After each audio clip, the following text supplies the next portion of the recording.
Assalamualaikum warahmatullahi wabarakatuh. Kabar gembira bagi kita semua bahwasanya Kiai Imaduddin Usman Al-Bantani akan kembali menggiatkan safari dakwah kebangsaan ke seluruh Indonesia. Mari kita sambut dan mari kita mengkaji bersama demi mencerdaskan anak bangsa. Anda bisa simak ulang diskusi terbuka dan kajian ilmiah bersama Kiai Imad beberapa waktu yang lalu. Untuk mengetahui dia diisbat cucu Nabi atau tidak, itu menggunakan metodologi nasab, ilmu nasab dan kitab nasab. Secara kitab nasab mereka sudah hakul yakin kata orang Irama bahwa mereka bukan cucu Nabi. Bagaimana sih Kiai Imad bisa menemukannya begini Pak? Di Tarim itu banyak orang dulu. Pakai Muqaddam itu 653 Hijriah. 653 Hijriah di Tarim itu banyak ahli-ahli agama, ulama-ulama besar. Ada kitab-kitab nasab sejarah yang ditulis. Kejadian apa saja yang terjadi di Tarim itu ada dalam kitab Al-Yafi'i, dalam kitab Tabaqat Fuqaha Yaman, dalam kitab As-Suluk, semuanya diterangkan. Tapi tidak ada satupun nama-nama yang disebutkan ulama baik yang dibunuh maupun tidak dibunuh dari keluarga Ba'alwi. Kenapa? Karena memang waktu itu mereka tidak ada di Tarim. Bahwa mayoritas masyarakat ini bersama kita dan kesimpulannya sama bahwa Ba'alwi bukanlah cucu dari baginda Nabi Muhammad SAW. Sebenarnya mereka sudah ada kesimpulan sendiri di hatinya. Jadi tesis saya ini dijadikan sebagai bumper aja. Ini ada. Padahal mereka udah dari dulu mungkin nggak percaya nih cucu Nabi tukang mintain duit begini. Nggak percaya cucu Nabi ada yang nyolong motor orang. Nggak percaya ada cucu Nabi. Semalam itu ada yang cerita di kampung apa di sana semalam acara. Dia Marawis. Bawa anaknya perempuan mohon ke kiai itu ke kamar mandi, ternyata nyolong duit di kamarnya kiai itu. Ini anaknya yang Marawis ini, Habib itu. Nggak mungkin orang-orang yang menisbahkan diri pada Rasulullah kemudian mempunyai akhlak demikian. Nah, apapun itu sekarang buktinya sudah ada sebuah penelitian ilmiah. Sebelumnya penelitian firasah masing-masing itu sekarang sudah mendapatkan sebuah cantolan hukumnya yang secara ilmiah bahwa betul Ba'alwi ini bukan cucu Nabi. Dulu guru saya Yai Abuya bin Yati itu kalau ada kabit sini delo ya incu Nabi ya, ini matanya dibuka delo ya incu Nabi asli ya. Itu artinya beliau nggak percaya, tetapi tidak pakai dalil, tidak pakai data, itu kasfan, maka tidak bisa untuk diikuti karena kasfan itu tidak bisa diikuti. Jangankan mukasafah hanya dalam masalah nasab, hanya dalam masalah Ramadan saja, walaupun bertemu Nabi malam kita bertemu Nabi mengatakan besok adalah Ramadan, itu tidak bisa dijadikan dalil untuk bisa menjadi patokan orang berpuasa. Gitu. Jadi mimpi, kasat dan sebagainya itu laisat hujjatan lil hukmi. Saya ini mengadakan penelitian ilmiah. Benar nggak ini kabib-kabib ini cucu Nabi? Ilmiah itu berdasarkan 3 hal.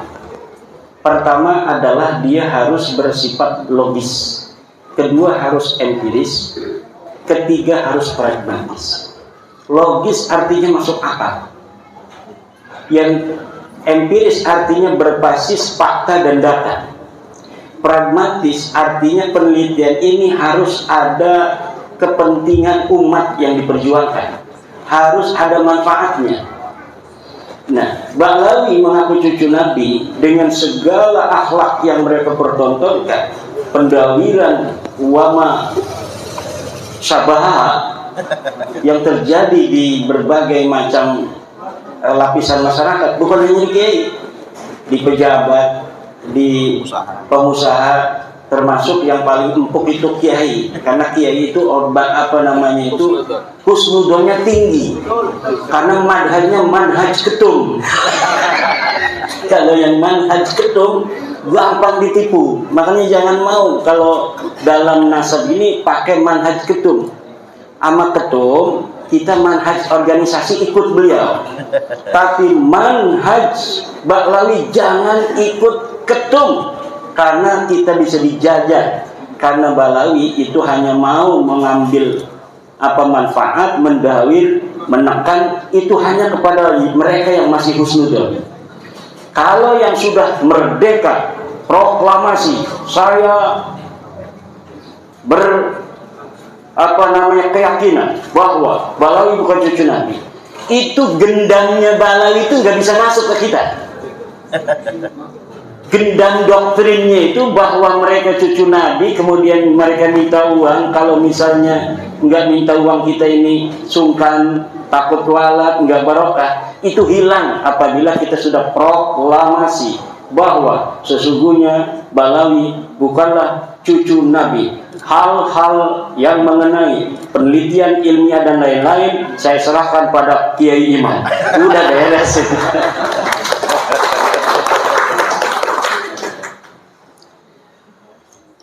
Coba, logis apa tidak orang yang mengaku cucu Nabi ini secara data di abad ke-9 Hijriah, 895 Hijriah, mengaku keturunan Nabi, kemudian mengurut nama-nama. Ali bin Abu Bakar, namanya Sakran nih, 895 Hijriah. Nama saya Ali bin Abu Bakar bin Muhammad bin Abdurrahman Asigar bin Maula Dawila bin Ali Saibudara bin Ali Al-Ghayyur bin Faqih Muqaddam bin Ali bin Muhammad Sahib Mirbat bin Ali Qalikosa bin Alwi bin Muhammad bin Alwi bin Ubaid bin Ahmad bin Isa. Ahmad bin Isanya 345 Hijriah. Sementara di abad-abad itu sudah banyak kitab nasab. Di abad keempat katanya Alwi ini hidup 400 Hijriah, berarti abad kelima. Di abad kelima sudah ada kitab Tahdhibul Ansab karya Al-Ubaidili 435 Hijriah. Tidak ada di sana mengatakan Alwi ini adalah cucu daripada Ahmad bin Isa. Ahmad bin Isanya disebutkan dia punya anak, kemudian keturunan sampai beberapa keturunan, tapi tidak menyebutkan Alwi ini, buyutnya Rizik Syihab itu, sebagai keturunan baginda Nabi besar Muhammad. Ada juga di abad kelima itu kitab Muntaqilah At-Talibiyah kalangan Ismail Toba-Toba. Ismail Toba-Toba itu 470 Hijriah. Tidak menyebutkan juga bahwa Ahmad bin Isa punya anak namanya Ubaid. Ahmad bin Isanya disebut, dia punya anak namanya Muhammad, dia punya anak namanya Ali, tapi tidak disebutkan dia punya anak namanya Ubaid. Kemudian kitab Al-Mazdi 490 Hijriah karya Al-Umari tidak juga menyebutkan Ahmad bin Isa punya anak namanya Ubaid. Ubaid punya anak namanya Alwi yang jadi Ba'alawi. Tidak ada. Kemudian naik ke abad ke-6, yaitu 597 Hijriah, karangan seorang pakar usul fikih, Imam Fakhruddin Ar-Razi. Beliau juga seorang ahli tafsir, punya kitab tafsir Mafatihul Ghaib, punya berbagai macam kitab sejarah dan lain sebagainya. Idza utliqal imamu fi usulil fiqhi fal muradu bihi Imam Al-Ar-Razi.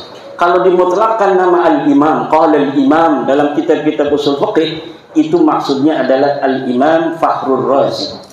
Beliau mengarang, menulis sebuah kitab berjudul Asy-Syajarah Al-Mubarakah wa hasara fihi anna aulada Ahmad bin Isa al-Muqidin munhasirun fi salasati bani. Anaknya cuma 3. Siapa? Muhammad, Ali, Husain. Itu 597 Hijriah. Beliau menulis kitab itu. Wafat 604 Hijriah. Beliau punya anak murid, namanya Al-Fakhri juga, ngarang kitab namanya Al-Fakhri. Al-Marwazi nama murid beliau. Itu 614 Hijriah. Di situ juga disebutkan nama Ahmad bin Isa, dan tidak disebutkan Ahmad bin Isa ini punya anak namanya Ubaid, punya cucu namanya Alwi. Tidak ada. Mereka tidak disebut keturunan Nabi pada 614 Hijriah.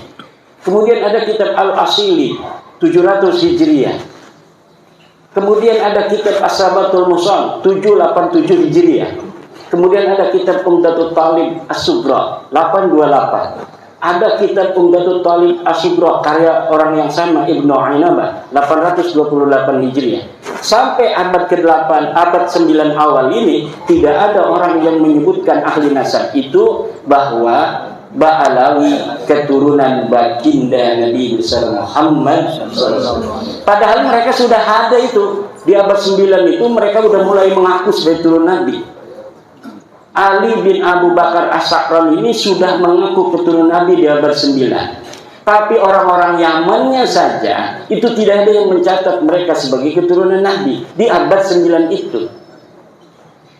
Maka saya sebutkan ada 550 tahun kosongnya riwayat antara pengakuan dan orang yang diaku. Orang yang diaku 345 Hijriah, mereka mengaku 895 Hijriah, hitung pakai kalkulator 550 tahun.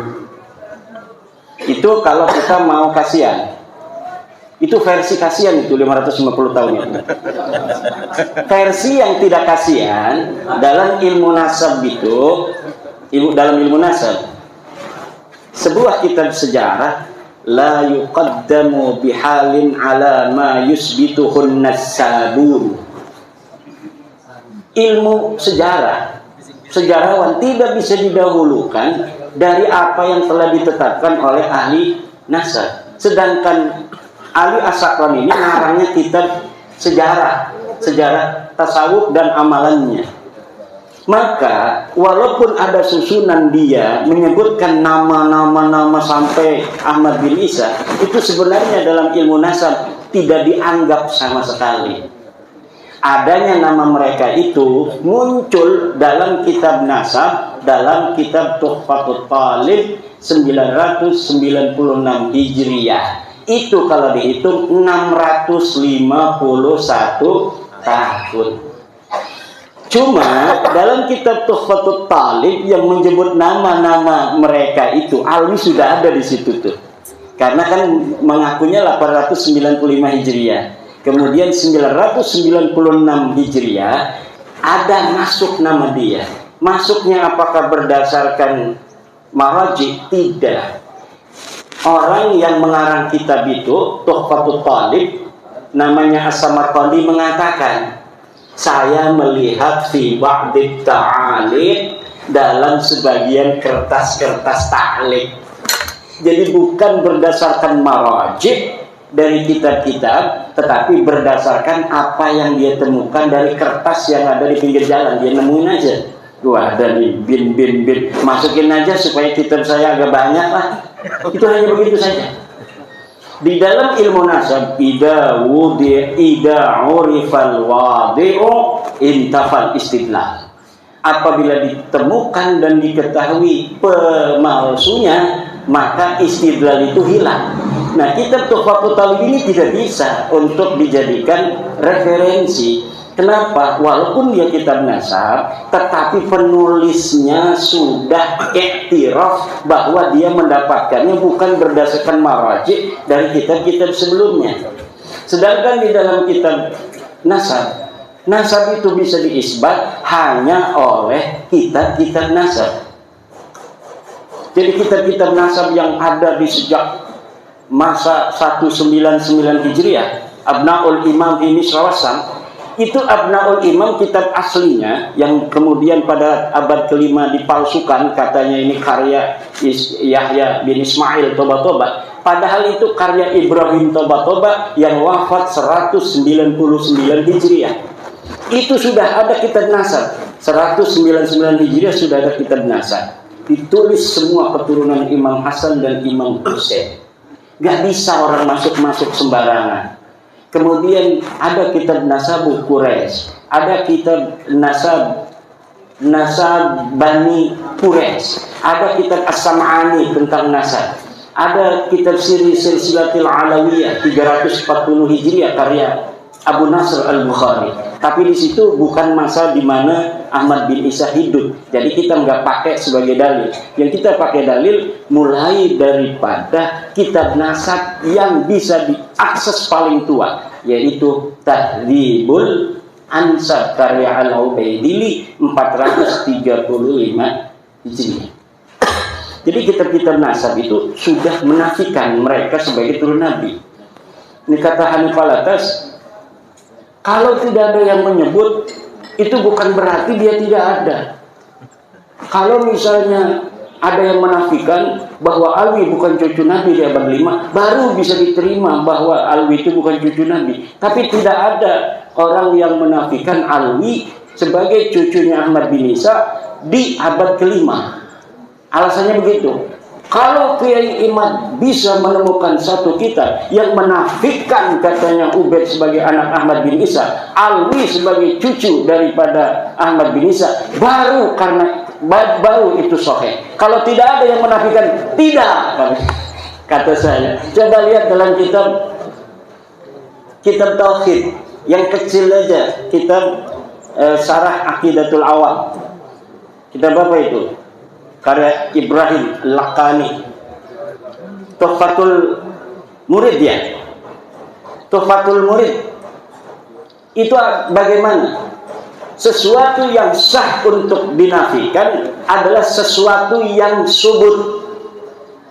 Sesuatu yang bisa ditiadakan adalah sesuatu yang ada. Ya. Kalau sesuatu yang tidak ada itu tidak bisa ditiadakan karena dia sudah tidak ada secara ontologis. Sekarang ada yang tidak hadir, misalnya istri keduanya Kiai Suparman.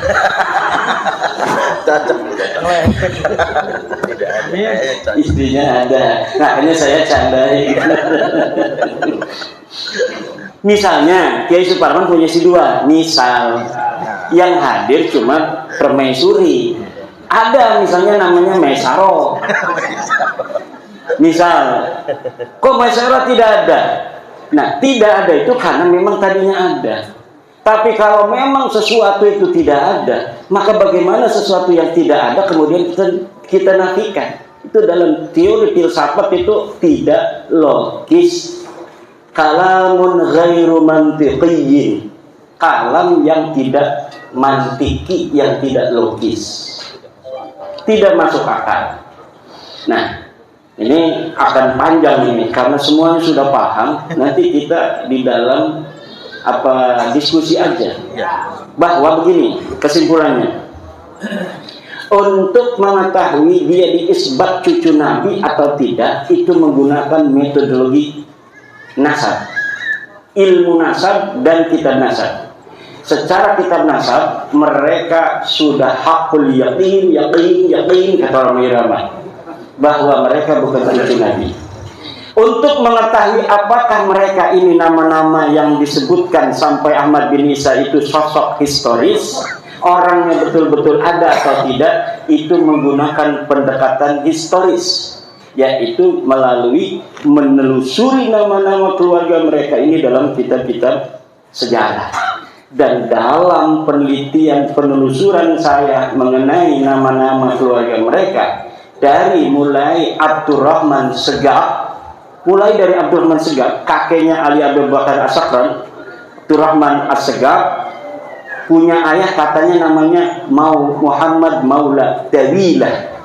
Ini adalah sosok yang fiktif. Dari mulai Muhammad Maula Dawilah, punya ayah Ali Sahibud Darak, Ali Al-Ghayyur, Faqih Muqaddam, Ali bin Sahib Mirbat bin Ali Qoli Qasam bin Alwi, sampai Ubaid, itu semuanya sosok ahistoris, orang fiktif yang namanya diurut begitu saja demi untuk mencapai ketersambungan sampai Ahmad bin Isa yang sudah sahih sebagai keturunan Nabi. Jadi jangankan bisa diisbat secara ilmu nasab, uang sosoknya aja nggak ada. Bagaimana sih Kiai Imad bisa menemukannya? Begini Pak, di Tarim itu banyak orang dulu pakai Muqaddam itu 653 Hijriah. 653 Hijriah di Tarim itu banyak ahli-ahli agama, ulama-ulama besar. Ada kitab-kitab nasab sejarah yang ditulis. Kejadian apa saja yang terjadi di Tarim itu ada dalam kitab Al-Yafi'i, dalam kitab Tabaqat Fuqaha Yaman, dalam kitab As-Suluk, semuanya diterangkan. Ada kejadian pembunuhan para fuqaha 560 Hijriah itu, ada penyerbuan dari kerajaan membunuh para kiai-kiai karena perbedaan dalam cara pandang keagamaan. Tapi tidak ada satupun nama-nama yang disebutkan ulama baik yang dibunuh maupun tidak dibunuh dari keluarga Ba'alwi. Kenapa? Karena memang waktu itu mereka tidak ada di Tarim. Mereka belum ada di Tarim. Mereka pindah dari India masuk itu sekitar sebelum abad 9 Hijriah, beberapa puluh tahun sebelumnya. Kemudian menyusun sebuah kekuatan. Di situ kesejarahan palsuin semua ulama-ulama di sana, direbut nasabnya orang, kemudian yang direbutnya itu diingkirotkan. Ini mereka kan nyantol ke Abil Jadid, ulama Hadramaut, Syarif Abdul Jadid. Nasabnya diambil, Abdul Jadidnya dihancurkan. Bahwa Abdul Jadid ini tidak punya keturunan hari ini abad 9. Sama juga dengan Wali Songo. Wali Songo diambil itu sejarahnya, dibelokkan nasabnya ke Hadramaut, keturunannya dihilangkan bahwa mereka tidak punya keturunan. Ini yang akan terjadi kalau tidak ada bab nasab 2022 dan tidak ada Kiai Suparman Abdul Karim di Lampung. Ini yang akan terjadi. Karena beliau yang awal-awal ngambil nyamber itu dari Banten. Luar biasa, antara Lampung dan Banten persahabatan yang tiada akhir. Dari zaman dulu, dari zaman Sultan Maulana Hasanuddin, bukan di Banten dulu, punya istrinya di Lampung dulu. Di Lampung dulu, beliau itu punya istri di Lampung. Karena istrinya putih, anaknya putih.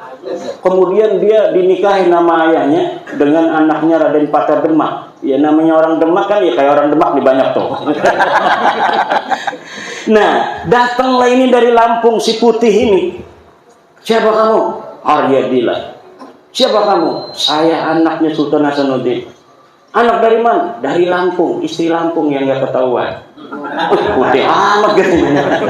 Akhirnya kata orang Banten, ini bukan anak orang, ini anak jin katanya. Jadi Sultan Hasanuddin lagi di hutan katanya nemu wanita cantik padahal bukan orang. Jadi jin, dia nggak sah jadi sultan, nggak bisa karena bukan sempurna manusia. Itu begitu, politik zaman dulu tuh begitu, bikin hoak-hoak gitu, framing gitu, demi agar yang jadi sultan adalah anak dari Banten, Maulana Yusuf. Nah, tetapi persahabatan itu kemudian Maulana Yusuf menaruh anak-anaknya di Lampung. Kemudian Maulana Muhammad Nasruddin perang dengan penjajah di Palembang. Palembang ini lagi mau dijajah ini sama musuh. Itu yang ngebantu dari Banten dengan Lampung. Lampung, siap kita perang membela Palembang. Dari Lampung, siap. Nah ini sekarang ini nih. Jangan-jangan ini cucunya waktu dulu itu. Nah, kemudian sejak masa Maulana Muhammad Nasruddin kepada anaknya Abdul Mafahir Mahmud Abdul Qadir, kemudian pada anaknya juga Sultan Abdul Ma'ali Ahmad, pada anaknya Sultan Tirtayasa. Sejak Sultan Tirtayasa itu kemudian baru ada Belanda di Banten, di Lampung juga sama. Di sana dikuasai Belanda, secara politiknya ini juga dikuasai oleh Belanda. Tetapi tetap masih rajanya Raja Banten, ini rajanya dari Lampung Banten. Sunan Gunung Jati pun ke sini juga. Jadi bukan hanya Sultan Hasanuddinnya, Sunan Gunung Jatinya sebelum itu juga pernah ke Lampung dan menyebarkan Islam, walaupun belum diterima secara masif. Nah makanya alhamdulillah bab nasab ini mengumpulkan yang terserak itu. Sejarah-sejarah kesatuan, kesejarahan Nusantara ini hari ini kembali menjadi perhatian semua bangsa.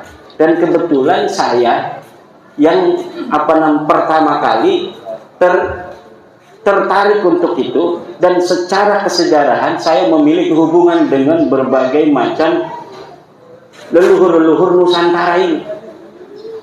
Jadi dulu itu di Banten itu ada ini ya. Jadi ada Sumedang, Banten, saingan. Tapi ada orang yang turunan Sumedang dan turunan Banten. Ini yang menjadi pengadem-ngadem, diem-diem. Dan itulah leluhur saya. Jadi yang bisa bikin adem ini. Kemudian dengan Mataram. Dengan Mataram saingan juga walaupun saudara, sama-sama keturunan Pemanahan, Ki Ageng Pemanahan. Tapi kemudian beberapa generasi Banten dan Mataram bersaing. Siapa yang bisa untuk merekatkan, mengadem-ngadem? Iya, namanya Raden Arya Wangsakara. Kenapa? Karena dia dekat keturunannya juga dengan raja-raja di Mataram. Jadi ini kebangkitan Nusantara hari ini itu tidak kebetulan. Tapi memang sudah waktunya Mbak Lawi ini ketahuan oleh Kiai Isom bahwa dia bukan cucu Nabi. Oke. Tanpa penelitian saya, Kiai Isom ini udah yakin 100%. Beliau orang yang sangat pemberani. Beliau berani jadi saksinya Ahok juga demi kebenaran. Kata Kiai Isom, dianggap kafir saya, tinggal syahadat lagi aja. Kata Gus Dur, orang dianggap kafir gampang sekali, jangan marah, tinggal syahadat lagi aja kok repot. Nah, demikian nanti kita kembangkan. Nah, satu lagi, itu dari nasab, sejarah, fikih kan, orang yang nggak ada. Jangan ada rapat orang-orang yang tidak ada. Nanti ngeliang-ngeliang ininya nih, Fatihah kita kemana-mana nggak diterima langit, nggak terima bumi. Ila hadrati faqih muqaddar. Jangan hadaratin dulu, buktikan dulu ada apa tidak itu orang. Enggak ada. Orang sibuk ngomong faqih muqaddam kafir. Ditanya sama Gus Ajis Jazuli, "Yai gimana faqih muqaddam, setuju enggak kalau dia kafir?" Kata saya enggak setuju. Kenapa Yai? Karena memang orang kafir itu harus punya taklif, mukallaf, syaksun, harus ada jongotnya ini. Sementara faqih muqaddam itu laisa syahsun tarikhiyyan, bukan manusia historis, tidak ada di masa lalu, namanya hanya ditulis saja, kemudian sejarahnya satu persatu dirangkai, diglorifikasi pada ratusan tahun setelahnya. Semakin lama semakin besar itu glorifikasinya, seakan-akan kemudian diyakini lebih dari orang-orang historis. Padahal orang ini sama sekali tidak ada. Tetapi kenapa hari ini orang kalau hadarat kopi mukhadam rasa masuknya, itu perasaan-perasaan, input informasi yang selama ini menjejal di dalam alam bawah sadar. Karena manusia itu bahkan mengalahkan Syekh Abdul Qadir Jilani. Karena manusia itu Pak, apa yang dia simpulkan adalah apa yang masuk daripada informasi-informasi yang tersedia. Walaupun dia kadang-kadang memahami bahwa informasi itu palsu, daripada tidak ada informasi, maka informasi itulah yang akan dia jadikan patokan untuk menjawab berbagai macam pertanyaan yang ada dalam dirinya. Untuk apa? Menenteramkan jiwa saja. Menenteramkan jiwa. Nah sekarang sudah tidak boleh lagi. Karena apa? Adzannul bayyinu khata'u itu la ibrah. La ibrata bidzannil bayyini khata'uhu. Tidak boleh dihitung, tidak masuk reken dzan yang sudah jelas salahnya. Jadi madhab ketum itu berbahaya untuk tradisi pendawiran. Ini orang yang masih mempunyai dzonnya ini sudah nyata salahnya, itu secara sosial akan melanggengkan tradisi pendawiran. Maka khusus dalam babu Ba'lawi jangan ikut madhabnya Gus Yahya. Bahaya untuk diri kita ini. Nanti kita akan bisa untuk didawil. Jadi kalau instruksi organisasi ikut siap, dalam kombes siap, dalam ini politik siap, dasar nanti dulu. Bahaya dalam pendawilan saya nanti. Nah, ada fotonya Gus Yahya di rumah. Ada kiai yang nggak punya foto Gus Yahya, ada foto saya. Maka yang akan selamat dari kejelekan Baklawi yang ada foto saya. Yang ada foto Gus Yahya akan langsung ini Gus Nudon ini. Fotonya juga ini orang Gus Nudon. Tapi kalau ada foto saya, ini madhab Imadiyah. Wah, anti Balawi ini nggak bisa nih ditipu orang. Bagaimana kalau ada foto Gus Yahya, ada foto saya? Ini orang bingung, stres nanti Habibnya. Aduh, bingung juga. Ada Gus Yahya, ada Kiai Imad. Ini dua-duanya ini katanya la ilaha ulai wa la ilaha ulai mudzabdzabina baina dzalik. Dan ini banyak ini orang mudzabdzabin ini. Orang mudzabdzabin ini banyak hari ini. La ilaha ula wa la ilaha ula. Demikian sementara nanti kita kembangkan di dalam diskusi. Terima kasih. Assalamualaikum warahmatullahi wabarakatuh. Baik, kita memasuki termin kedua, yakni interaktif tanya jawab. Untuk termin pertama dari sisi kalau secara urut udah ada semua langsung di YouTube. 3 penanya. Ngacu dulu, ya, langsung 4 di depan nih, Bapak. 4 di depan, mikrofonnya buat sudah ada ngomong. Perkenalkan nama nih. Nama dan asal. Kita lihat pertanyaan. Iya. Nama, alamat. Assalamualaikum warahmatullahi wabarakatuh. Waalaikumsalam warahmatullahi wabarakatuh. Perkenalkan nih, saya namanya Fadli. Kebetulan dalam struktural NU menjadi ketua LWPNU, Lembaga Wakaf dan Pertanahan NU Kabupaten Bengsewu. Artinya atas nama pribadi. Saya termasuk orang yang lama mengagumi Romo Yai Imaduddin Usman Al-Bantani, sebab ini ada sebabnya, nggak boleh tepuk tangan, kira komprang doro. Sebab saya sudah lama lewat perantara teman membeli sebuah buku kronik perjalanan ilmiah Haji Imaduddin Usman Al-Bantani yang mengungkap dan membahas tentang nasab Ba'alwi. Hari ini saya bisa dipertemukan secara langsung dengan beliau. Dan di buku itu ada gambarnya Kiai Som. Ini kronik teori ilmiah yang ada gambar Kiai Som kan ya. Hari ini langsung dengan orangnya alhamdulillah energik, gagah. Terus yang kedua, analisa yang disampaikan oleh Romo Yai ini benar-benar makul, artinya jeli, teliti dan ilmiah.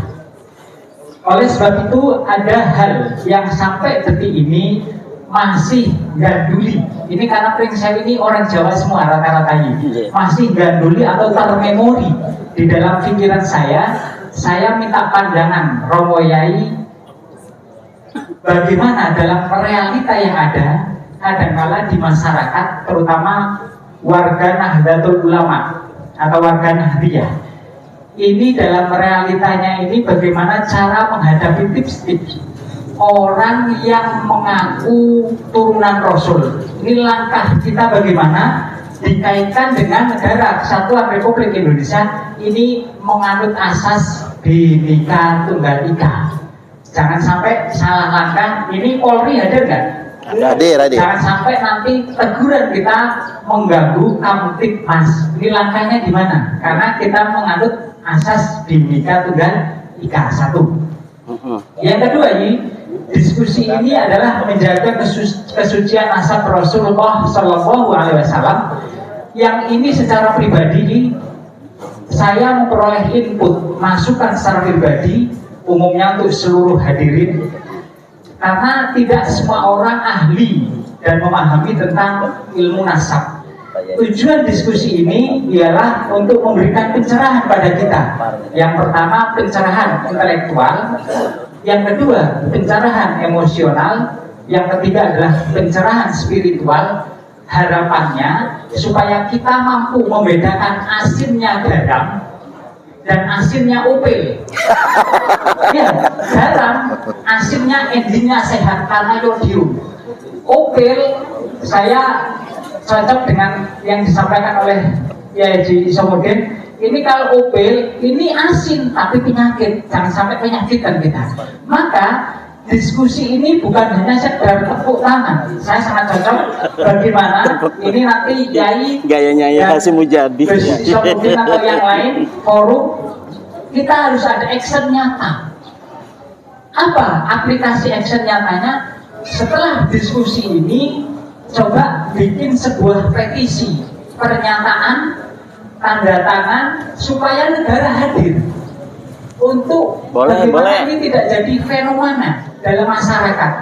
Kita bikin pernyataan yang ditembuskan ke PC, PW, PCNU, PWNU, PB, supaya negara hadir dengan instrumen yang ada, Kemendagri, Jaksa Agung, Kementerian Agama, untuk mendorong supaya oknum-oknum yang mengaku dzurriyyatur Rasul diadakan tes DNA. Ini kayaknya sangat efektif.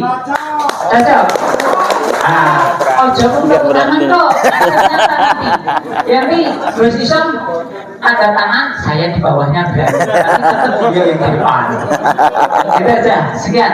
Ini untuk yang kedua, ada follow up yang diminta dari seluruh jamaah. Terakhir untuk Pak Yai Suparman, ini nanti kita tahunya warga masyarakat PW itu tahunya Persatuan Wartawan Indonesia. Harapannya Yai Nasiruddin ada kiprah nyata dibikin setiap kecamatan PWI, karena nanti asumsi dan persepsi dikira wartawan, sedangkan perjuangan Wali Songo Indonesia harapannya setiap kecamatan diadakan PAC dan PAC PWI sampai terakhir. Kita aja. Assalamualaikum warahmatullahi wabarakatuh. Langsung aja terus. Langsung ke kedua. Langsung lanjut yang kedua. Asmanil. Keren. Siapa namanya? Khairul Anwar. Saya ikut Pak Ustadz Fadli di PWNU, saya selaku ketua bumi. Oh, mantep ya. Karena membawa amanah dari guru saya, Profesor Dr. Agus. Oke, Agus.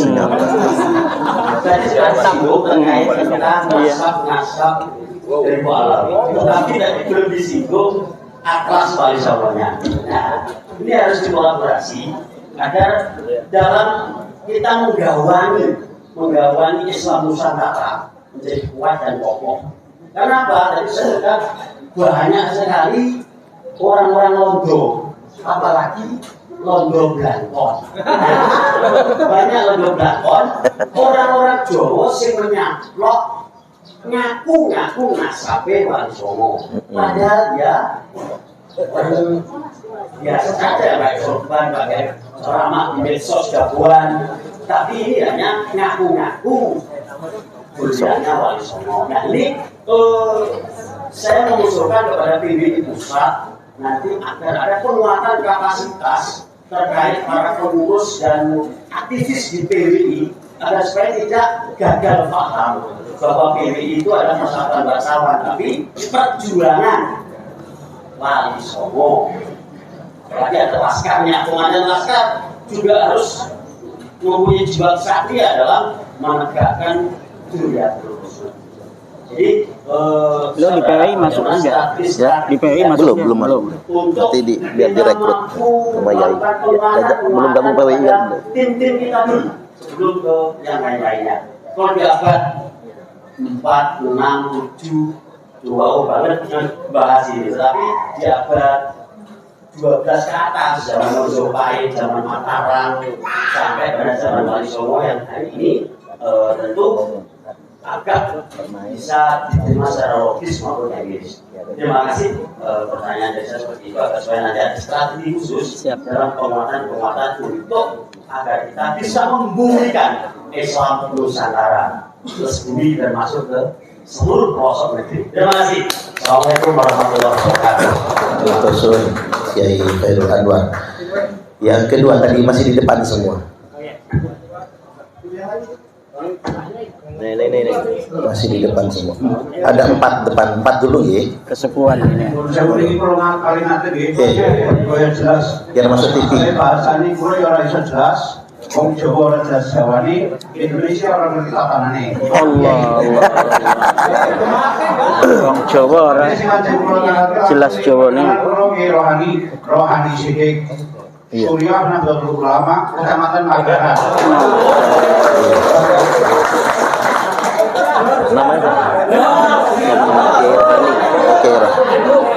Kata Kiai Parman tadi jangan nyebut NU ya, takut nanti ternyata nyebut sendiri Pak.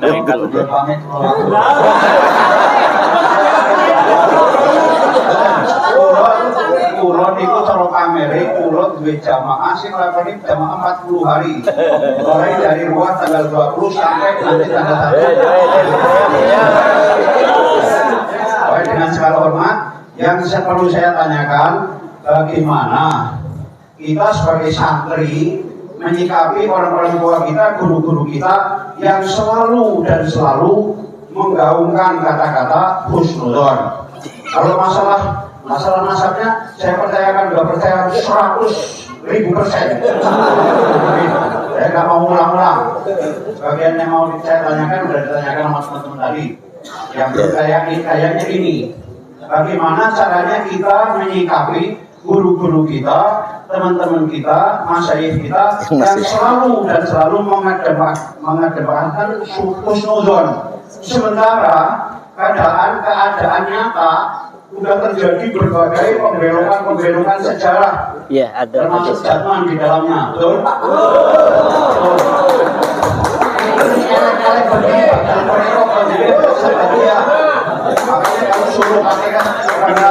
Itu hadis ya? Hadis. Tapi ayat nabak beban Ismun. bagian lagi nggak boleh. Kalau menurut saya makin kuat dan itu mungkin yang masuk kategori anak ajaib. Saya nggak ikut-ikutan itu. Yang penting saya tanyakan itu Kiai, bagaimana karena kebanyakan kiai-kiai santri-santri seperti saya itu masih taklid pada gurunya, takut kalau melawan gurunya nanti suruh khotimah, ilmunya nggak bermanfaat. Sudah itu saja. Yang lain dari waktu teman-teman. Assalamualaikum warahmatullahi wabarakatuh. Assalamualaikum. Kiai Rohani. Yang terakhir 4. Assalamualaikum warahmatullahi wabarakatuh. Waalaikumsalam warahmatullahi Nama saya Muhammad Khalil dari Ngadilui. Jadi perbatasan Pringsewu bagian utara. Yang pertama, saya dengan masa senang banget karena satu alma mater dari Pelamunan ada yang maju sebagai menjadi menandai 100 abad NU. Alhamdulillah. Semoga selalu dijaga dan mendapat pertolongan dari Allah Subhanahu wa taala. Yang kedua, yang ditanyakan bagaimana saya ini murid atau santri dari Thariqah Sadiliyah. Sementara mursyid sekarang sudah jelas banget melakukan pemalsuan makam dan banyak menyimpangkan sejarah. Apakah masih saya teruskan untuk Thariqah saya ini? Dan saja, Assalamualaikum warahmatullahi wabarakatuh.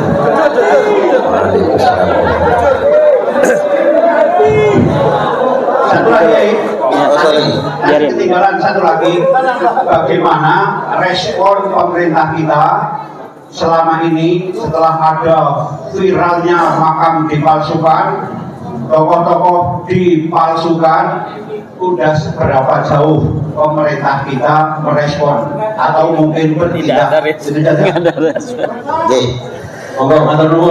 Baik, saya ingatkan sedikit.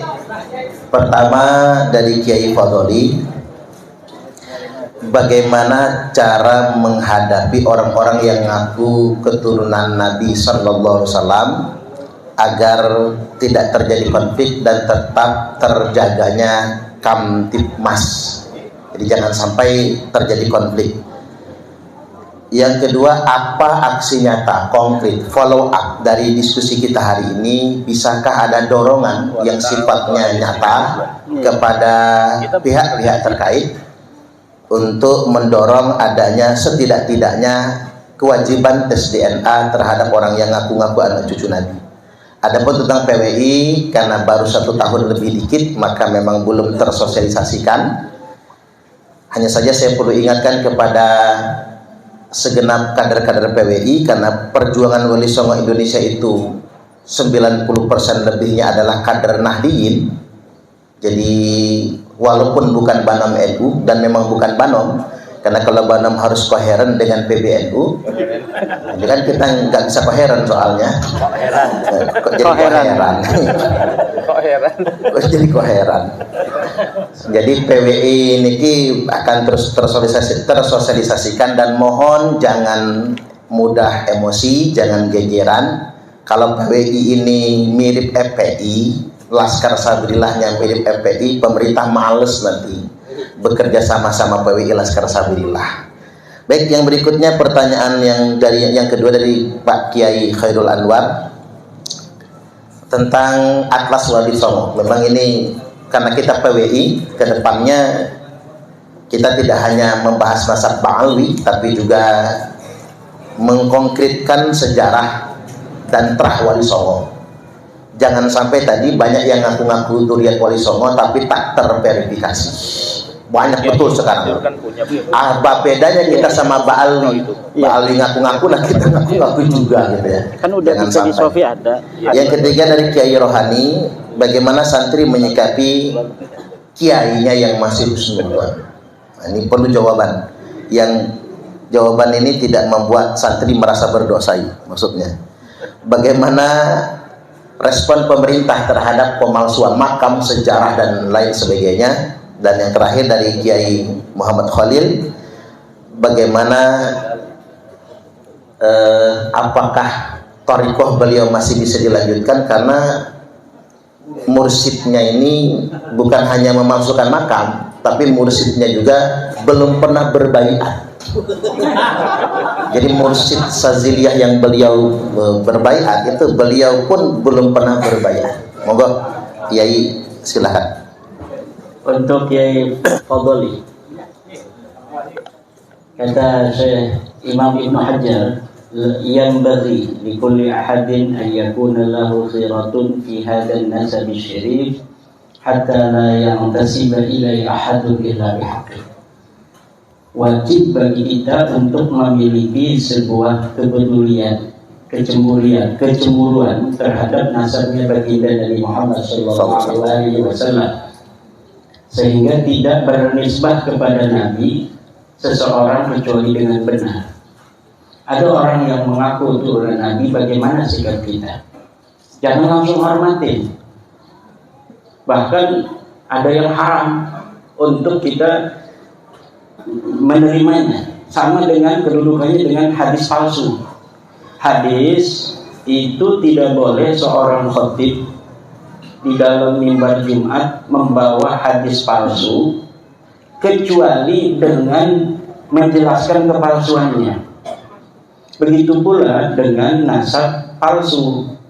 Kita tidak boleh mengatakan Habib ini duriat Nabi, kata orang, tidak boleh. Tapi Habib ini duriat Nabi, tapi palsu. Harus menyebutkan kepalsuannya itu.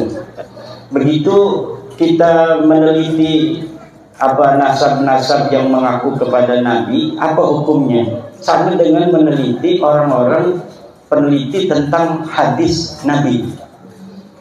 Imam Bukhari, kenapa Imam Bukhari itu meneliti hadis Nabi? Karena hadis Nabi banyak yang memalsukan. Ya. Ada kepentingan madhab, ada kepentingan daerah, ada kan hadis-hadis tentang fadilah Syam. Nah, orang-orang Najd pengen juga ada hadisnya, bikin hadis palsu. Orang-orang dari daerah Maroko bikin juga, orang dari Banten. Afdolun nasi di Nusantara Banteniyun, nah, bisa aja. Tapi verifikasi apa betul ini Nabi dulu pernah mengatakan demikian. Bagaimana caranya? Untuk meneliti hadis kita menggunakan cara verifikasi hadis. Adakah ittisalus sanad baina rawin wa rawin? Kemudian maqul apa tidak? Mukhalifun lil Quran apa tidak? Mukhalifun lil ijma apa tidak? Kalau mukhalifun lil qiyas fihi khilaf. Tapi mukhalifun lil Quran dari sisi matanya itu jelas hadis itu merupakan ciri-ciri wadah, ciri-ciri palsu. Begitu pula dengan orang yang mengaku turunan Nabi. Lah orang mengaku turunan Nabi, ane cucu Nabi, ane mau haul abah, ane butuh sapi 3 dan kiai 1 supaya barokah pondoknya banyak santrinya. Kenapa sih hari ini kiai-kiai itu masih ada yang menganggap dirinya banyak santrinya karena barokah itu? Karena mereka mengungkapkan keberkahan itu. Jadi ketika masuk ke dalam pikirannya kiai itu, yang sering ngomongin keberkahan itu adalah para kabib-kabib yang dawir ini. Jangan-jangan memang saya berkahnya dari dia. Padahal keberkahan dia karena daripada doa gurunya, doa orang tuanya, doa masyarakatnya, doa muridnya. Itu seakan-akan dilupakan semua. Karena ibunya hanya mendoakan, tapi dia tidak pernah mengatakan, ibu selalu mendoakan engkau supaya barokah. Tidak. Gurunya juga begitu. Tetapi si kabib-kabib ini selalu mendemonstrasikan seakan-akan mereka lah orang yang paling berjasa bagi kita. Dan itu bukan hanya untuk level pondok pesantren, bahkan level Indonesia. Level hari proklamasi. Katanya itu berkah daripada Habib Alwi Kuita, namanya Habib Ali bin Abdurrahman Kuita. Bahkan diusulkan 2018 sebagai calon pahlawan nasional. Kemarin sudah terbukti dari KTLF dari Belanda bahwa dia adalah antek Belanda. Dapatnya pun lebih hebat daripada Utsman bin Yahya. Kalau Utsman bin Yahya dapatnya penangnya itu cuma 1, Habib Ali bin Abdurrahman Kuita dapatnya 2, dan ini bisa dikonfirmasi di Leiden Library yang ada di internet. Masuk bapak-bapak kiai-kiai ke perpustakaan Leiden yang ada di internet, kemudian klik digital collection, tulis Ali bin Abdurrahman Al-Habsyi Kuita, muncul itu fotonya dengan 2 bintang penghargaan dari Ratu Belanda. Itu 2018 mereka ingin sudah bahwa dari mereka ada yang jadi pahlawan nasional. Ditolak sama Departemen Sosial, Kementerian Sosial. Seorang Balawi lagi dari Kalimantan, dia usulkan hampir aja 2021-2022 itu akan diangkat. Akhirnya turun para sejarawan. Profesor Ahar Gonggong. Ini bukan pejuang. Sultan siapa namanya itu? Sultan Hamid. Ini adalah pengkhianat bangsa Indonesia. Itu sudah mau diangkat jadi pahlawan nasional. Karena apa? Bahaya kalau orang-orang yang tidak seharusnya menjadi pahlawan kemudian diangkat pahlawan hanya karena dia diangkat sebagai pahlawan nasional. Ini adalah untuk sedikit demi sedikit mereka merampas daripada kesejarahan kita. Orang-orang yang dulu tidak pernah berjuang bahkan berada di dalam barisan Belanda, kok hari ini pengen menjadi pahlawan. Pengkhianat masa lalu, hari ini hanya dengan cerita palsu dan kualat modalnya kemudian akan menguasai daripada kesejarahan kita. Ini yang terjadi, Kiai Fadli. Jadi, ane cucu Nabi, mana susunan silsilahnya? Oh, ini Pakin Kodam fiktif. Mana tes DNA-nya? G, India, itu mah gitu orang tua kasus. Mana sejarahnya? Kitab-kitab sejarahnya? Husnudon aja, nggak mau. Begitu, itu harus tegas kita. Kemudian untuk Kiai Les Bumi. Emang Les Bumi ini ketuanya sekarang ini Kiai Jadul Maula itu adalah ketua lembaga Banum NU yang berani ngundang saya di pondoknya di Kaliopak. Dia nggak takut-takut ngundang saya di sana di Kaliopak. Akhirnya ditegur, kenapa ngundang Kiai Imam?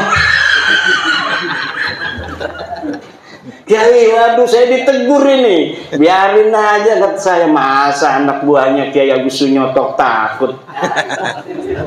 Kita akan bicara tentang Kiai Agus Sunyoto. Itu beliau punya penelitian panjang tentang para orang-orang yang mengaku sebagai turun Nabi. Kenapa? Karena Wali Songo diatribusikan ke Ba'alawi oleh kaum Ba'alawi. Kemudian Profesor Agus Sunyoto ini meneliti secara manuskrip masa lalu bahwa ditemukan kapan itu dibelokkannya Ba'alawi, Wali Songo ke Ba'alawi. Itu sama dengan hasil kesimpulan saya. Itu baru di antara 1930 1969. Apa itu? Hari produktifnya Salim bin Jindan. Karena apa? Semua narasi dan proposisi bahwa Wali Songo adalah Ba'alawi, termasuk manuskrip tentang Syekh Khalil Bangkalan. Saya pernah ke Bangkalan bertemu dengan cucunya yang punya manuskrip, katanya ke Ba'alawi, Sunan Gunung Jati, Sunan Ampel, Sunan Giri, dari naskahnya Mbah Khalil Bangkalan. Kata saya, ini siapa yang nulis? Apakah Mbah Khalilnya? Bukan, ini seorang Habib namanya Salim bin Jindan. Itu sebelum bab nasab. Rumel itu katanya punya manuskrip arba'innya Syarif Abil Jadid. Itu pun ditulis oleh Salim bin Jindan 1930 1969. Mana kalau berani Rumel bawa sini itu manuskrip. Manuskripnya kan sudah ada itu di blog santri itu punya PBNU dulu. Bukan di blog, di web Desantri apa namanya itu. Bahwa Salim bin Jindan punya sebuah kitab hadis yang dipoto oleh wartawan dari PBNU, kemudian ditaruh di internet, kita bisa akses sampai sekarang.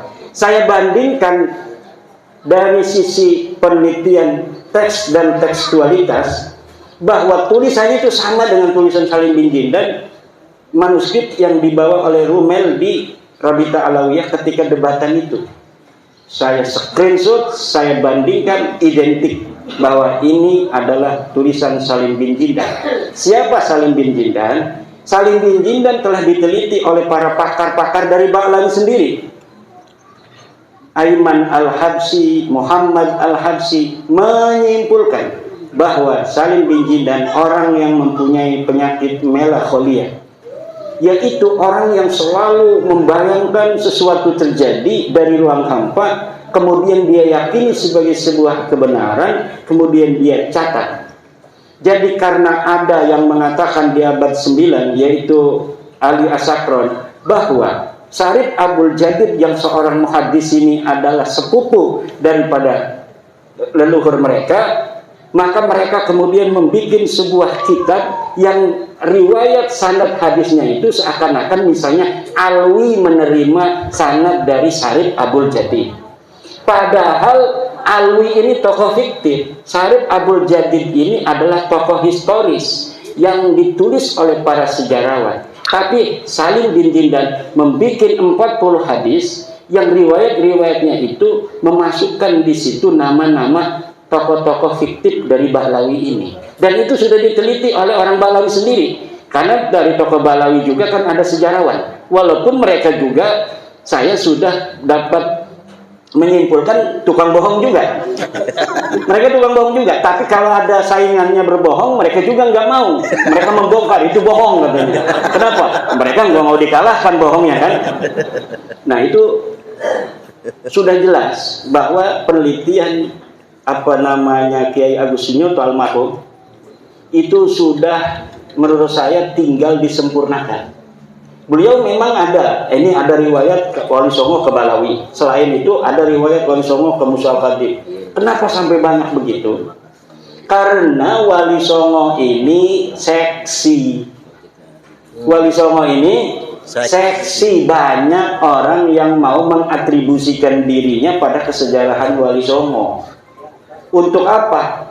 Keunggulan klan, keunggulan daerah, dan lain sebagainya. Bahkan kaitan Wali Songo dengan Aceh itu diputus 100%. Padahal Wali Songo dan Aceh itu ada kaitan. Tapi kenapa sama sekali sekarang tidak ada orang bicara Wali Songo, bicara Aceh? Nama Cempak, bahwa Sunan Ampel berasal dari Cempak, itu dibelokkan jauh ke dalam pedalaman Vietnam. Padahal telah ditemukan sebuah kesimpulan ilmiah bahwa pada abad ke-14 di Cempak itu belum ada Islam. Kenapa Sunan Ampel yang menyebarkan agama Islam di Surabaya, di Banten dulu Sunan Ampel itu. Setelah di Banten tidak laku, kemudian ke Surabaya. Kenapa tidak laku itu?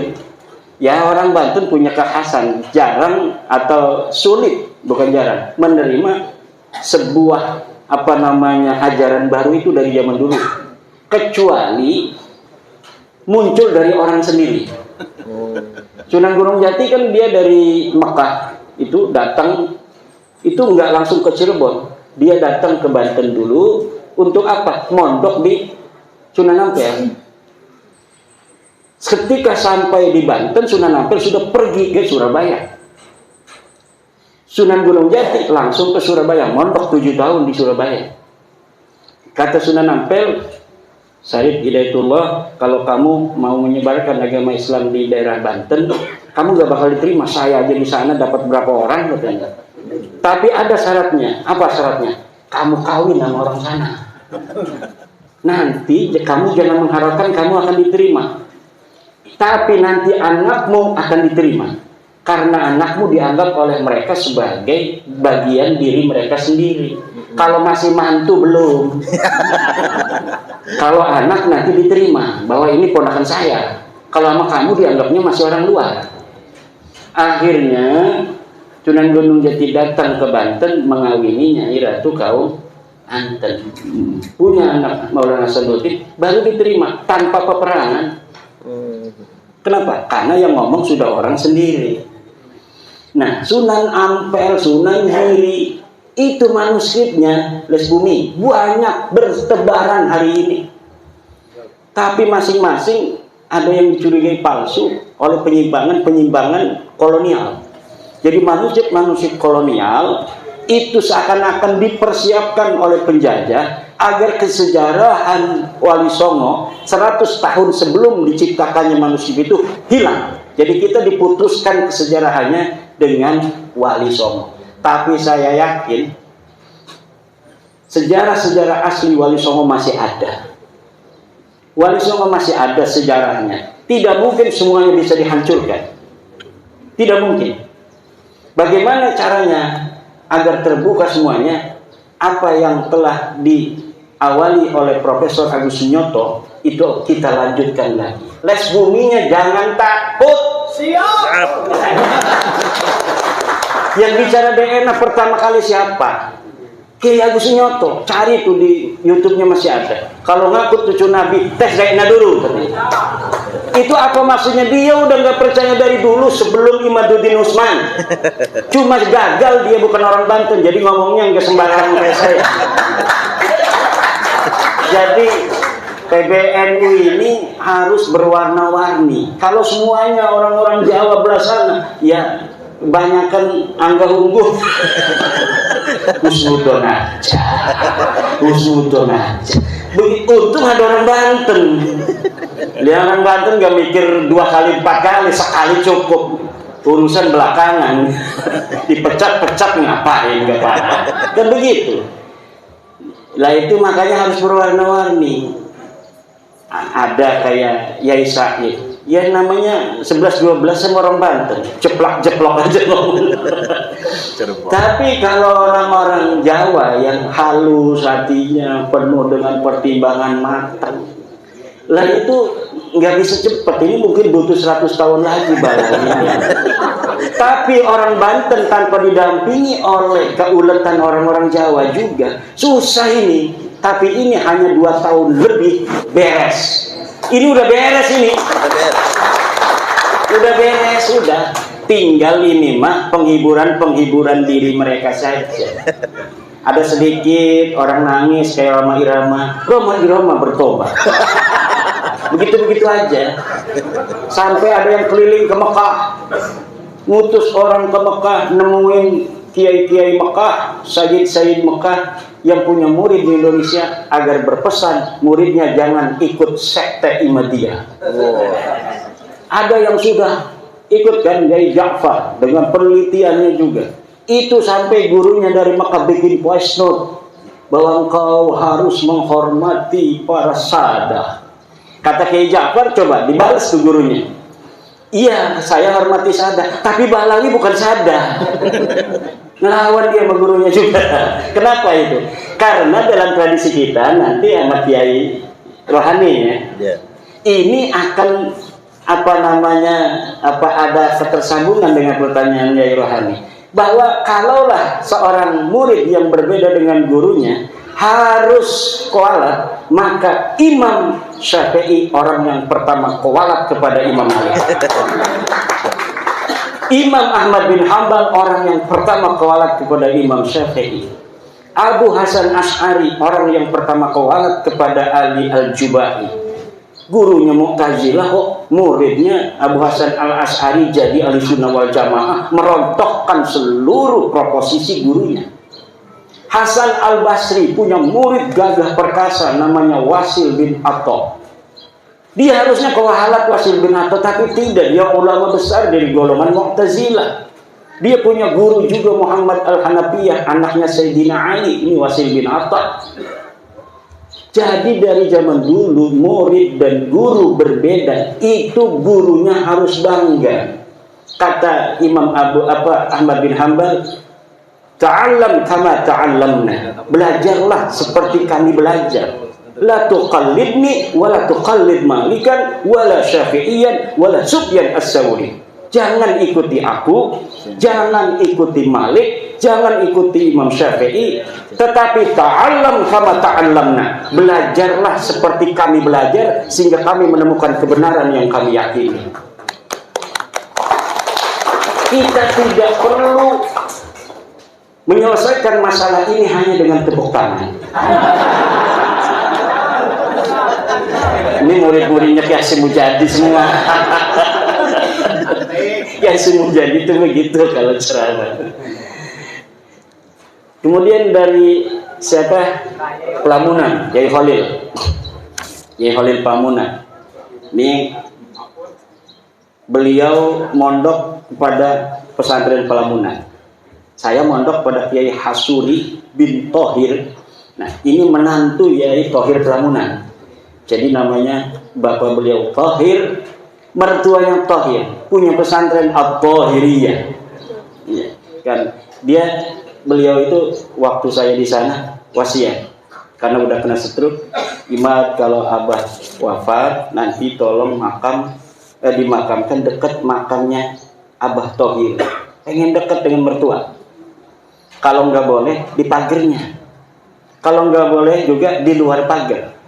Kalau nggak boleh juga baru di pondok ini.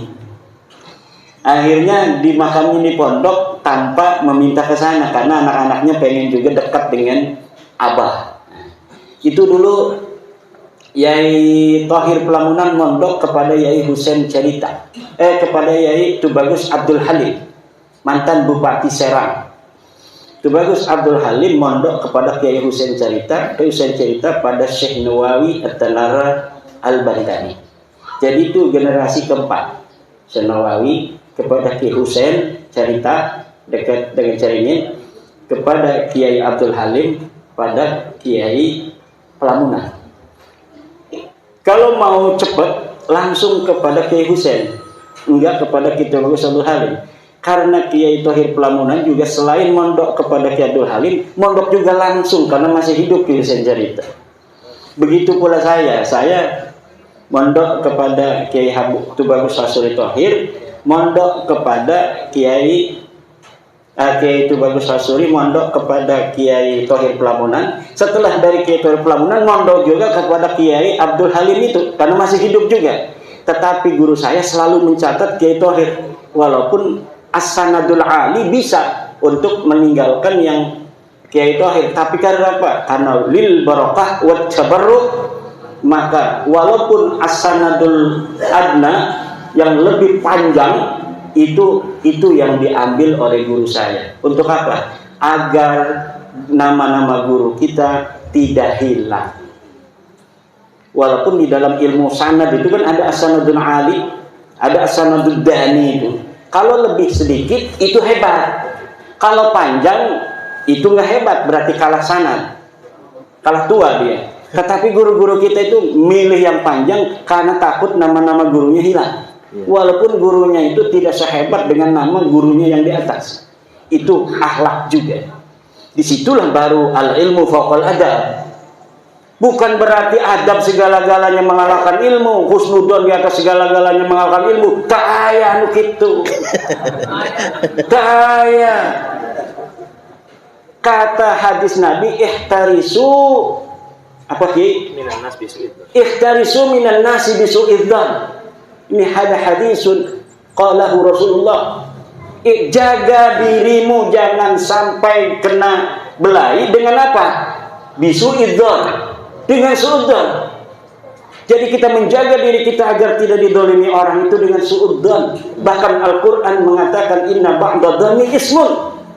Sebagian dari don begitu itu dosa besar. Udah jelas bukan cucu Nabi. Husnudzon aja. Bos, dosa bos. Pokoknya udah ada barokahnya. Yang lain juga banyak barokah bos. Ini kita ngaji Sapina dulu. Kita juga ngaji Fathul Qari bos. Enggak cuma Sapina bos. Ini husnudzon. Iya, orang-orang tua kita bagaimana katanya itu masih husnudzon. Iya kita jawab tadi, berani nggak jawab sama ketum begitu? Dari MWC datang kan hari Rebo ke PBNU. Assalamualaikum ketum. Inna ba'da dhanni ismun. Ikhtarisu minan nasi bisu'idzan.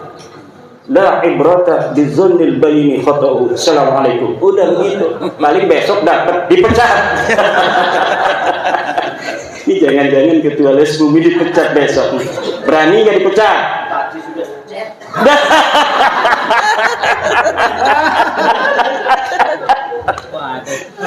Enggak, kita ini bercanda aja. Kenapa? Karena kita tahu sebenarnya beliau-beliau itu sama dengan kita. Sama dengan kita. Mereka juga sayang kepada masyarakat Nahdlatul Ulama. Tetapi ada pikiran-pikiran orang tua kita yang pikirannya lebih bijaksana daripada kita. Understand? Tadi tuh Kiai Fadli itu terkaitnya. Jadi ada sesuatu yang besar yang masih dipikirkan. Kalau yakinnya udah yakin mereka itu seyakin-yakinnya Balawi bukan cucu Nabi. Ngomong husnudzon itu berarti enggak percaya. Mangqala bi husnudzoni huwa fi yakinin annahum laisu min dzurriyyatin nabi. Orang yang ngomong kalau ditanya husnudzon aja, itu berarti enggak percaya. Understand? Jangan yes. Ini udah dicek itu ketua les bumi itu. Nah, bagaimana sanad thariqat Sadiliyah? Masih diterusin enggak? Batal apa? Batal. Udah. Gimana bayat baru? Udah nyari bayat baru tuh.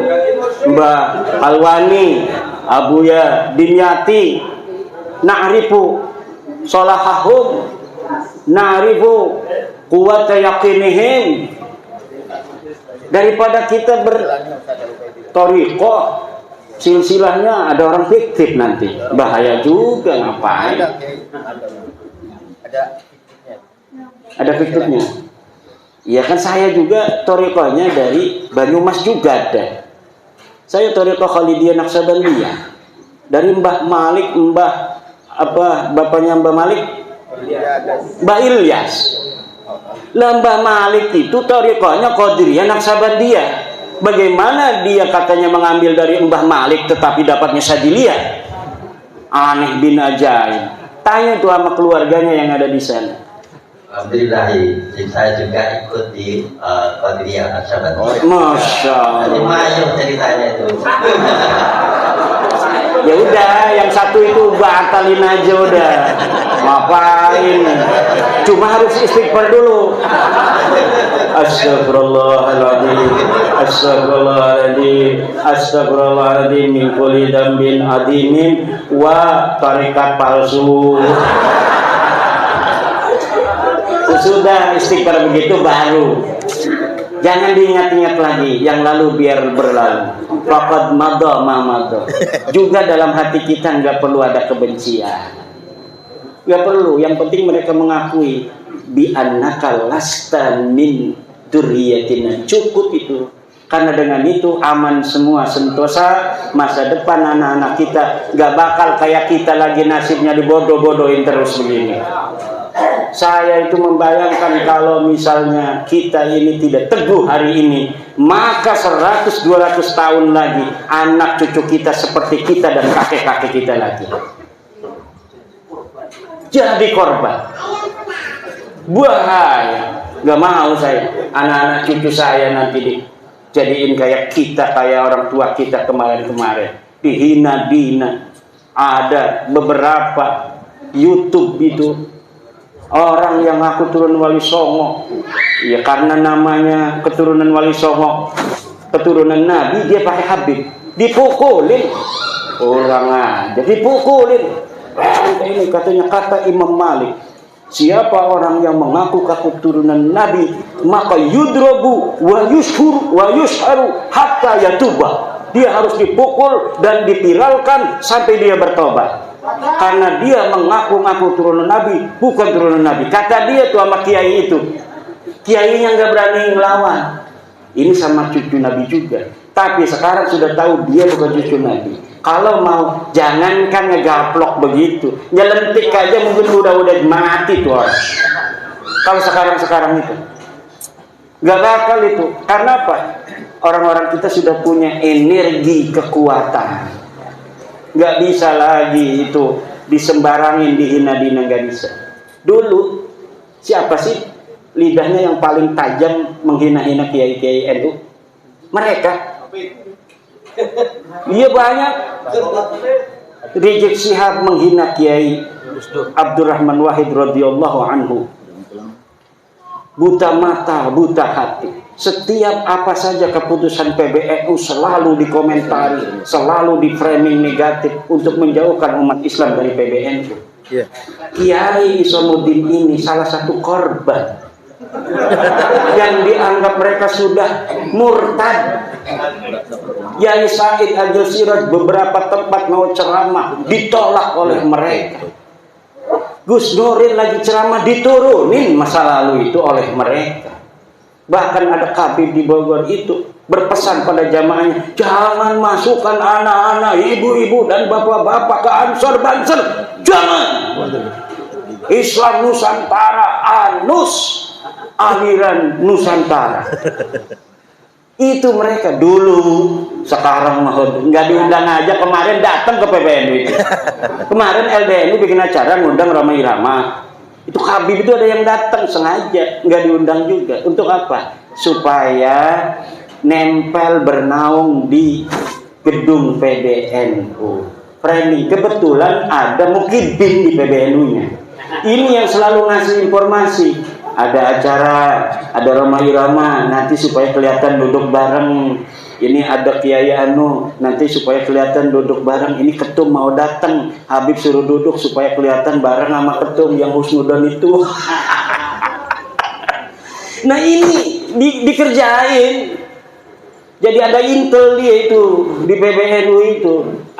Akhirnya kelihatannya seperti itu. Padahal apa yang nampak bukan apa yang sebenarnya terjadi. Apa yang nampak bukan apa yang sebenarnya terjadi. Kita harus yakin bahwa Orang-orang tua kita di PBNU pun sayang pada kita, tidak mau kita warga NU ini dijadikan bancakan oleh orang-orang yang mengaku cucu Nabi palsu itu. Sama, cuma caranya beda. Selagi orang tua kita pura-pura nggak ngerti di depan publik, kitanya juga pura-pura nggak ngerti juga. Kayak begini ngomongnya. Jadi semuanya menapaki perannya masing. Demi apa? Kemaslahatan kita bersama. Juga demi kemaslahatan NKRI. Tadi ada yang bertanya, Kiai Fadoli, ini kita harus jaga NKRI. Siapa orang yang lebih cinta pada NKRI daripada orang NU? Nggak ada. Kurang apa itu kita orang NU untuk bangsa dan negara ini? Kita 32 tahun tidak dikasih kesempatan apapun oleh negara. Apakah kita marah? Enggak. Bahkan kita yang 1984 mengatakan menerima ajas tunggal Pancasila. Padahal ketika itu kita tidak diberi ruang apa-apa. Seluruh orang-orang kaya di PBNU yang punya pabrik itu ditutup pabriknya, tidak punya akses. 32 tahun di masa Soeharto. Tapi kita tidak pernah marah kepada negara dan bangsa yang kita cintai ini.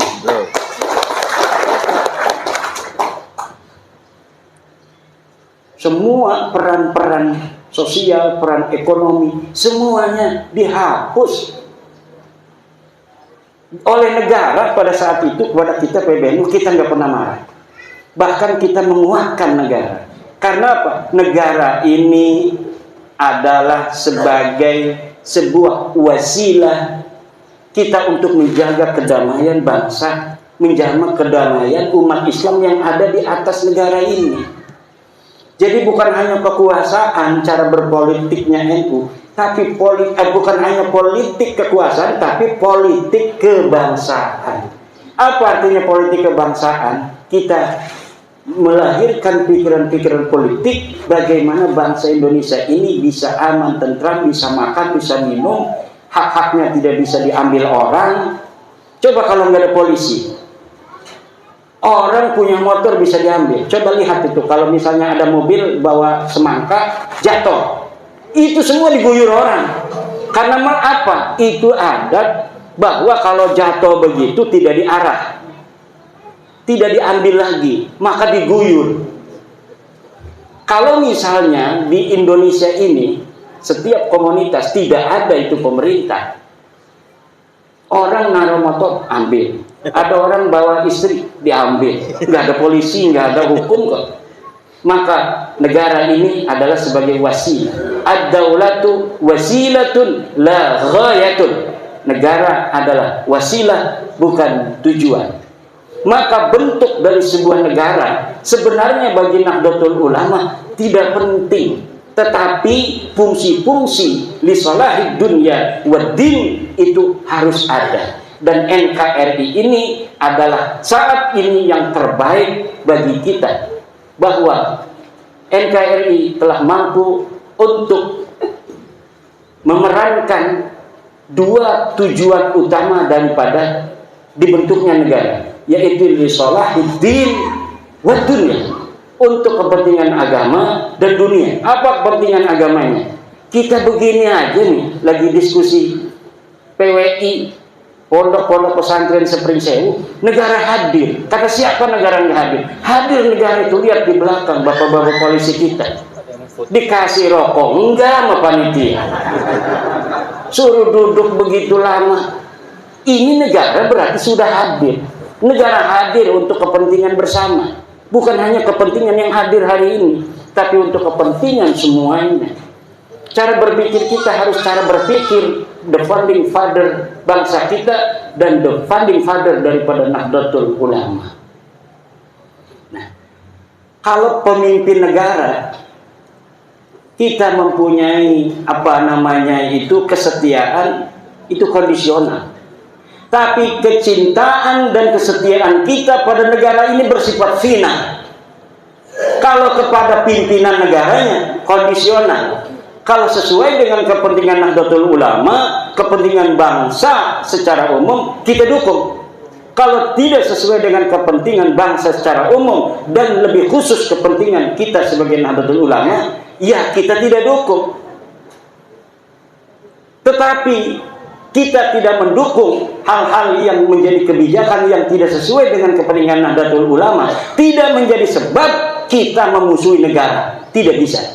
Orang yang hari ini berbeda politik misalnya dengan pemerintah, kemudian dengan itu dia ingin menunjukkan bahwa kalau tidak kerjasama politik dengan aku, kamu akan menjadi chaos. Kemudian dia tega membuat chaos ini bangsa dan negara, maka dia sama sekali tidaklah berjalan di atas jalan daripada the founding father Nahdlatul Ulama. Karena kalau kita berjalan di atas the founding father Nahdlatul Ulama, yang menjadi titik sentral fokus kita adalah bangsa. Bangsa ini bisa aman tentram, bisa makan, bisa minum dengan aman, bisa ngaji, bisa ibadah karena ada negara. Maka menjaga keamanan negara juga wajib. Sekarang lagi demo. Ini konstitusional demo. Tetapi kita juga harus paham apa yang telah diputuskan oleh pemimpin-pemimpin kita juga tujuannya untuk kepentingan kita. Yang paling berbahaya adalah kalau anak-anak kita masih bisa disusupi, kemudian pemimpin kita disusupi untuk bertindak anarkis terhadap anak-anak kita, atau anak-anak kita disusupi untuk bertindak anarkis untuk mengacaukan bangsa dan negara.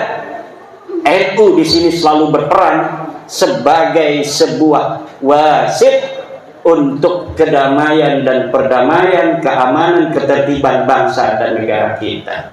Termasuk bab nasab itu pun cara berpikirnya sama kayak Ibu Doli. Kita yang harus paham. Ini udah selesai, Mbak lagi bukan cucu Nabi. Roma Irama kan sampai nangis. Kenapa Roma Irama nangis itu? Karena dia terharu pada Habib yang ada di sebelahnya itu baik sekali.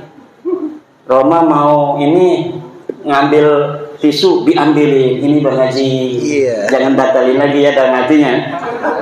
Itu Roma terharu, ini baik banget ini Habib. Padahal saya batalin dia, tapi kok baik banget dia. Nggak kayak Rizik Syihab. Rizik Syihab itu ketika dibatalin marah-marah sama Roma. Ada orang tua Bangka, penyanyi dangdut, dia mengaku-ngaku ulama, batalin nasab orang. Nah, Roma Irama itu orang Banten, bos. Kalau ditantang-tantang begitu makin nyingkin. Makin nyingkin orang Banten dia. Itu cucu daripada Sultan Tirtayasa dari ibunya. Nggak paham itu Rizik Syihab sama Bahar. Orang begitu malah ditantang-tantangin, makin menjadi dia, makin menjadi. Tapi ini si Kabib yang hadir di PBNU nggak diundang itu, dia paham. Ini Bang Haji, di Roma terharu, nasab udah gua batalin, lu ngambilin tisu gua. Terharu karena salah satu ciri daripada orang Banten mudah terharu. Mudah terharu. Ngobrol begini nih. Kalau lagi ngobrol seneng ketawa-ketawa, tiba-tiba ngomongin kakek yang udah mati waktu dulu pernah dikasih benting misalnya, itu nangis. Kalau lebaran nggak ada salah apa-apa, kita rangkul-rangkulin dia sambil nangis dulu tuh 2 menit 1 menit itu. Lagi ngobrol begini bisa nangis. Itu apa namanya? Ya mungkin ciri genetik. Roma Irama itu memiliki ciri itu, walaupun tidak semua orang Banten begitu. Ini di framing Roma Irama bertobat. Tidak lagi membatalkan nasabah lagi. Enggak begitu, bos. Bang Haji Roma Irama sudah ngomong dari awal bahwa saya batalin nasab ente, tapi bukan berarti kita bukan sahabat lagi, Bib. I love you. Kan begitu ngomong waktu dengan saya itu juga. Waktu sebelum dengan saya, dengan Rumel Abbas, dengan Guru Gembul ngomong begitu juga. Kita batalin nasab bukan berarti kita putusin hubungan. Yang dulunya ente jual minyak wangi ke rumah aneh, silahkan jual minyak wangi lagi. Kalau aneh punya duit, bayarin. Kalau kagak, ya enggak apa-apa. Jangan maksa-maksa lagi. Yang punya tetangga Balawi, nggak usah pindah rumah, bos. Seakan-akan ketika dia bukan cucu Nabi kita jijik, kemudian enggak begitu. Nah, Bang Haji itu begitu cara berpikirnya. Jadi terharu nih sama Habib yang baik ini, ngambilin segala apa yang dibutuhkan dia. Itu di framing katanya bertobat. Enggak bisa, Bos. Dia keyakinannya udah hakul yakin. Hakul yakin itu enggak bisa dirubah, Bos. Nih, ini yang ada masih mukibin hatinya. Apa benar? Lah ini masih mudabdabin bena dalika begini. Ini sampai rumah dia tuh begini. Hei, Bos. Yang masih saya udah kasih sebenarnya. Udah kalau baca buku saya 690 halaman males, malam aja istikharah. Sholli sunnatul istikharati raqataini lillahi ta'ala. Allahu akbar. Niatkan bahwa kita ingin mendapatkan kejelasan Ba'lawi ini cucu Nabi atau bukan. Kemudian setelah itu salam berdoa, ya Allah, aku memohon daripadamu yang maha tahu. Saya bingung banget mengikuti diskusi di Prinsewu. Kiai Imad menerangkan dengan Kiai Isom. Hati saya tersayat, saya tidak terima. Ya Allah, katanya Ba'lawi bukan cucu Nabi, ya Allah. Saya bertanya sekarang kepadamu, ya Allah, yang maha tahu, yang maha rahmat.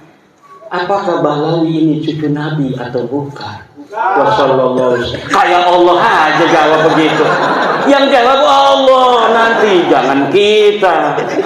Nah, nanti coba. Walaupun tidak mimpi, fa'alhamaha fujuraha wa taqwa. Jadi kalau model-model kita, kalau dikasih mimpi ketinggian derajat, paling-paling di dalam hatinya ini sudah mengkristal nanti sebuah keyakinan akan sesuatu. Dan saya yakin keyakinan itu adalah Ba'lawi bukan cucu baginda Nabi besar Muhammad sallallahu alaihi wasallam. Istikharah juga melahirkan keberanian karena kita menyandarkannya sudah kepada Allah Subhanahu wa taala. Kalau kita menyandarkan hanya kepada cara kita berpikir, belum kita menyandarnya pada Allah, kita takut salah. Jangan-jangan Kiai Imad ini salah. Udah istikharah saja. Wahai para kiai, jangan banyak-banyak. Cukup 2 rakaat saja berdoa yang sebenar-benarnya doa. Ya Allah, ya Rabbi, saya lihat Kiai Imad ini pengennya gitu saja, ya Allah. Saya ini sudah muhibbin, sudah berpuluh-puluh tahun akan diberantas oleh Kiai Imad, Kiai Parman di Lampung, ngeselin ya Allah. Mohon petunjuk darimu, apakah benar Ba'lawi ini cucu Nabi ataukah bukan? Ini bukan buat Kiai Saroni, Kiai siapa? Rohani. Tuh, yang di belakang ada mukibin.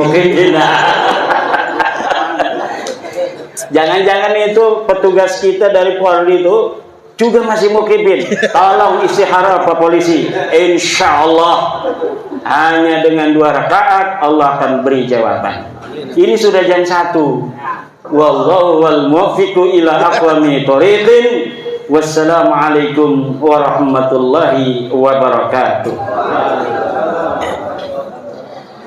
Sudah lapar ya Imam ya. Nanti ngobrolnya sambil santai saja. Mungkin sementara kita cukupkan dulu. Matur nuwun nggih sami-sami. Sugi. Selamat ngapunten. Saya kembalikan ke pembawa acara. Wallahul muwaffiq ila aqwamit thoriq. Assalamualaikum warahmatullahi wabarakatuh.